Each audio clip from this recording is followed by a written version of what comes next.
So my name is Sravya, and I represent Hindus for Human Rights, which advocates for pluralism and human rights and works to combat Hindu nationalism from a Hindu voice.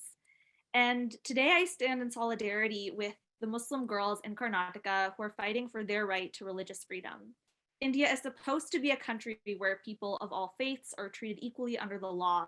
But what we are seeing in Karnataka is that a sacred right held in Islam, held in Hinduism, and every other religion for women to express their faith freely, dress in the way that they choose, and pursue an education is under threat from religious extremism propagated by the state's BJP government and the Rashtriya Swayamsevak Sangh or RSS.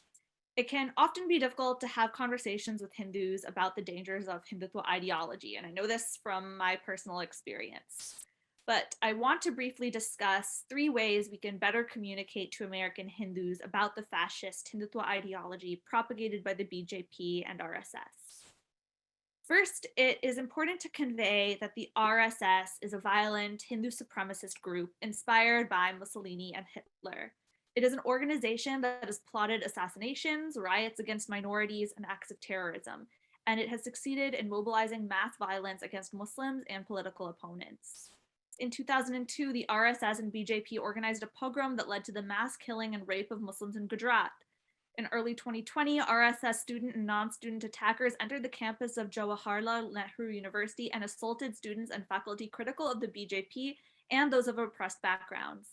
Late last year, we saw Hindu extremists call for a genocide of Muslims, and Amnesty International has said that this is a real risk in India. People in the West and Hindu Indians have failed to see the threat's seriousness, and this is something we must convey to those who are unaware. The second thing that we must tell our Hindu friends is that we must not only stand in solidarity with our Muslim allies, but actively fight for them, because genocides happen when the majority community remains silent.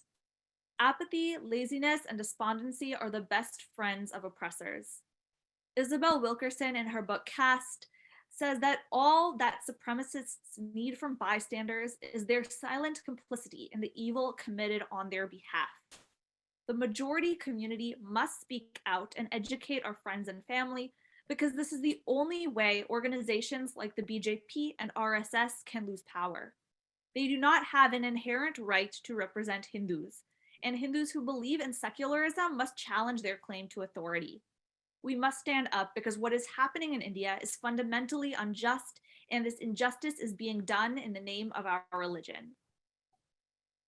My final point is that it is important for Hindus to understand that Hindutva is contrary to the core teachings of Hindu traditions, which emphasize ekatva or oneness and ahimsa, nonviolence. In the popular bhajan Vaishnava Janato, the medieval Gujarati poet Saint Narsi Mehta tells us that the mark of a truly religious person is that they strive to understand and empathize with the pain of others.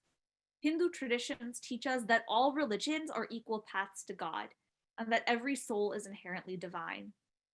Allowing oppression without opposition is a gross violation of Hindu principles, and as Hindus, it is our dharma or religious duty to stand up for religious freedom for the Muslims facing vicious attacks on their faith and personhood. Everyone in the audience today who is a Hindu or who knows somebody who is Hindu, please leave this rally and talk to one person, just one, about what is going on in India today. Try to start that conversation, because hope can only come from dialogue followed by action. Thank you for your time.